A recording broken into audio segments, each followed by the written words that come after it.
ಬೆಳಗಾವಿಯಲ್ಲಿ ಪ್ರತಿಭಟನೆ ಹಿಂಸಾರೂಪಕ್ಕೆ ತಾಳಿದೆ. ಬೆಳಗಾವಿ ಹತ್ತರಗಿ ಟೋಲ್ ಬಳಿ ಪ್ರಕ್ಷುಬ್ಧ ವಾತಾವರಣ. ಪೊಲೀಸರ ಮೇಲೆ ಕಲ್ಲು ತೂರುವ ಹಂತಕ್ಕೆ ತಲುಪಿದ ಪ್ರತಿಭಟನೆ. ಬೆಳಗಾವಿಯಲ್ಲಿ ಸಕ್ಕರೆ ಕಾರ್ಖಾನೆ ಮಾಲೀಕರು ಇನ್ನೂ ಒಮ್ಮತಕ್ಕೆ ಬಂದಿಲ್ಲ. ಬೆಳಗಾವಿ ಹತ್ತರಗಿ ಟೋಲ್ ಬಳಿ ಪ್ರಕ್ಷುಬ್ಧ ವಾತಾವರಣ. ಪೊಲೀಸರ ಮೇಲೆ ಕಲ್ಲು ಪ್ರಹಾರ. ಪೊಲೀಸರ ಮೇಲೆ ಕಲ್ಲು ತೂರುವ ಹಂತಕ್ಕೆ ತಲುಪಿದ ಪ್ರತಿಭಟನೆ. ಸಕ್ಕರೆ ಕಾರ್ಖಾನೆ ಮಾಲೀಕರಿಂದಲೇ ಭಿನ್ನ ರಾಗ. ಒಬ್ಬರು 3200 ಕೊಡಕ್ಕೆ ಒಪ್ಕೊಂಡ್ರೆ ಇನ್ನು ಕೆಲವರು 3300 ಕೊಡಕ್ಕೆ ಒಪ್ಕೊಂಡಿದ್ದಾರೆ. ರೈತರ ಹೋರಾಟದಲ್ಲಿ ತಪ್ಪಿದ ತಾಳ ತಪ್ಪಿದೆ. ನಾಳೆ ಗುರ್ಲಾಪುರದಲ್ಲೂ ಬೃಹತ್ ಹೋರಾಟಕ್ಕೆ ಕರೆ. ಈಗಲೂ ಸಭೆ ಮುಂದುವರೆದಿದೆ. ಸಭೆಯ ಅಂತಿಮ ನಿರ್ಣಯ ಅಥವಾ ನಿರ್ಧಾರ ಇನ್ನೂ ಗೊತ್ತಾಗಿಲ್ಲ. ಬೆಳಗಾವಿಯಲ್ಲಿ ಹಿಂಸಾತ್ಮಕ ಸ್ವರೂಪ ಪಡೆದ ರೈತರ ಪ್ರತಿಭಟನೆ. ಬೆಳಗಾವಿ ಹತ್ತರಗಿ ಟೋಲ್ ಬಳಿ ಒಂದು ತರಹದ ಹಿಂಸಾತ್ಮಕ ವಾತಾವರಣ ನಿರ್ಮಾಣ ಆಗಿತ್ತು. ಪೊಲೀಸರ ಮೇಲೆ ಕಲ್ಲು ತೂರುವ ಪ್ರಯತ್ನಗಳು ನಡೆಯಿತು. ಸಕ್ಕರೆ ಕಾರ್ಖಾನೆ ಮಾಲೀಕರಿಂದಲೂ ಕೂಡ ಭಿನ್ನ ರಾಗ, ಅಂದ್ರೆ ಭಿನ್ನಾಭಿಪ್ರಾಯಗಳು. ರೈತರು ಕೇಳೋದೇನು,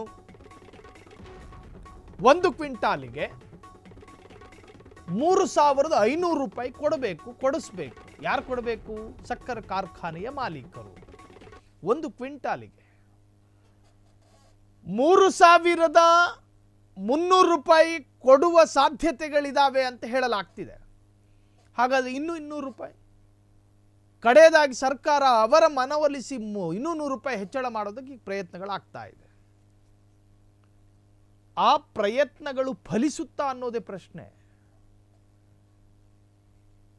ಇವತ್ತು ಅಲ್ಲೇ ಬೆಳಗಾವಿ ಹತ್ತಿರದ ಟೋಲ್ ಬಳಿ ಶಾಂತಿಯುತ ಪ್ರತಿಭಟನಾಕಾರರು ಇದ್ದಕ್ಕಿದ್ದ ಹಾಗೆ ಪ್ರಲೋಭನೆಗೊಳ್ತಾರೆ, ಪ್ರವೋಕ್ ಆಗ್ತಾರೆ.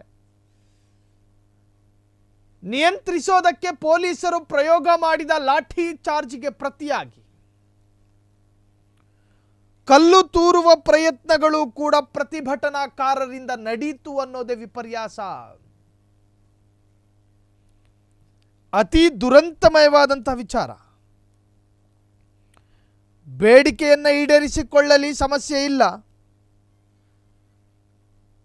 ರಾಜ್ಯ ಸರ್ಕಾರದ ಮೇಲೆ ಭಾರಿ ಒತ್ತಡವನ್ನು ಹಾಕಲಿ, ಯಾವ ಸಮಸ್ಯೆ ಇಲ್ಲ. ಆದರೆ ಪ್ರತಿಭಟನೆಯ ರೂಪ ಬದಲಾಗಬಾರದಲ್ಲ. ಜೈಕಾರ ಘೋಷಣೆ ಕೂಗುತ್ತಿದ್ದ ರೈತರು ಏಕಾಏಕಿ ಕಲ್ಲು ತೂರುವುದು ಅಂದರೆ ಬೇರೆ ತರಹದ ವಾತಾವರಣಕ್ಕೆ ಅನುವು ಮಾಡಿಕೊಟ್ಟಂತಾಗುತ್ತೆ. ಹಾಗಾಗಿ ಪೊಲೀಸರು ಹರಸಾಹಸ ಪಟ್ಟರು, ನಿಯಂತ್ರಣ ಮಾಡೋದಕ್ಕೆ ಸಾಧ್ಯ ಆಗಲಿಲ್ಲ. ಕಡೆಯದಾಗಿ ಪೊಲೀಸರು ಲಾಠಿ ಪ್ರಹಾರ ಮಾಡಬೇಕಾಗಿ ಬಂತು. ಇನ್ನು ಅದಕ್ಕೆ ಉತ್ತರವಾಗಿ ಅಥವಾ ಪ್ರತಿಯಾಗಿ ಅಲ್ಲಿ ನೆರೆದಿದ್ದ ಪ್ರತಿಭಟನಾಕಾರರು ಕೂಡ ಕಲ್ಲು ತೂರುವ ಪ್ರಯತ್ನಗಳಾಯಿತು. ಇತ್ತರಗಿ ಟೋಲ್ ಬಳಿ ನಿಜಕ್ಕೂ ಒಂದು ತರಹದ ಪ್ರಕ್ಷುಬ್ಧ ವಾತಾವರಣದಂತೆಯೇ ಭಾಸವಾಗ್ತಾ ಇತ್ತು. ಒಂದು ಕಡೆಯಲ್ಲಿ ರಾಜ್ಯ ಸರ್ಕಾರ ಕೇಂದ್ರ ಸರ್ಕಾರದ ಮೇಲೆ, ಕೇಂದ್ರ ಸರ್ಕಾರ ರಾಜ್ಯ ಸರ್ಕಾರದ ಮೇಲೆ ಪರಸ್ಪರ ದೋಷಾರೋಪಗಳನ್ನೇ ಸಲ್ಲಿಸ್ತಿರುವಾಗ, ಪರಸ್ಪರ ಕೆಸರಚಾಟದಲ್ಲೇ ಮುಳುಗು ಹೋಗಿರುವಾಗ, ಇದು ನಿಜಕ್ಕೂ ಕೂಡ ಶಾಕಿಂಗ್ ಡೆವಲಪ್ಮೆಂಟ್. ಅರ್ಥಾತ್ ಪೊಲೀಸರು ನಿಯಂತ್ರಣದ ಹೆಸರಿನಲ್ಲಿ ಲಾಠಿ ಚಾರ್ಜ್ ಮಾಡ್ತಾರೆ. ಇನ್ನು ಸಿಡಿದೆದ್ದ ರೊಚ್ಚಿಗೆದ್ದಂತಹ ರೈತರು ಪೊಲೀಸರ ಮೇಲೆ ಕಲ್ಲು ತೂರುವ ಪ್ರಯತ್ನ ಮಾಡ್ತಾರೆ. ಬೆಳಗಾವಿಯಲ್ಲಿ ನಡೆದಂತಹ ಪ್ರತಿಭಟನೆ ಹಿಂಸಾತ್ಮಕ ಸ್ವರೂಪ ಪಡೆದುಕೊಂಡಿದೆ. ಬೆಳಗಾವಿಯ ಹತ್ತರಗಿ ಟೋಲ್ ಬಳಿ ಪ್ರಕ್ಷುಬ್ಧ, ಪೊಲೀಸರ ಮೇಲೆ ಕಲ್ಲು ತೂರುವ ಹಂತಕ್ಕೆ ತಲುಪಿದ ಪ್ರತಿಭಟನೆ. ಸಕ್ಕರೆ ಕಾರ್ಖಾನೆ ಮಾಲೀಕರಿಂದಲೇ ಭಿನ್ನ ರಾಗ. ರೈತರ ಹೋರಾಟದಲ್ಲಿ ತಪ್ಪಿದ ತಾಳ. ನಾಳೆ ಗುರ್ಲಾಪುರದಲ್ಲೂ ಬೃಹತ್ ಹೋರಾಟಕ್ಕೆ ಕರೆ. ಒಟ್ಟಾರೆ ಈಗ CM ಸಿದ್ದರಾಮಯ್ಯರ ನೇತೃತ್ವದಲ್ಲಿ ಸಭೆ ನಡೀತಾ ಇದೆ. ಅದು ಮುಂದುವರೆದಿದೆ. ಈಗ ಅದು ಸುಖಾಂತ್ಯ ಕಂಡಿದೆಯೋ ಇಲ್ವೋ ಅನ್ನೋದೇ ಪ್ರಶ್ನೆ. ಒಟ್ಟಾರೆ ಸಕ್ಕರೆ ಕಾರ್ಖಾನೆಯ ಮಾಲೀಕರನ್ನು ಮನವೊಲಿಸುವಲ್ಲಿ ಸರ್ಕಾರ ಯಶಸ್ಸಾಗುತ್ತಾ ಅನ್ನೋದನ್ನ ಕಾದು ನೋಡಬೇಕು. ಕ್ಷಣ ಕ್ಷಣದ ಸುದ್ದಿಗಳಿಗಾಗಿ ಫ್ರೀಡಂ ಟಿವಿ ಸಬ್ಸ್ಕ್ರೈಬ್ ಮಾಡಿ, ಲೈಕ್ ಮಾಡಿ ಹಾಗೂ ಫಾಲೋ ಮಾಡಿ. ಹೊಸ ಸುದ್ದಿಗಳ ನೋಟಿಫಿಕೇಶನ್ಗಾಗಿ ಬೆಲ್ ಐಕಾನ್ ಮೇಲೆ ಕ್ಲಿಕ್ ಮಾಡಿ.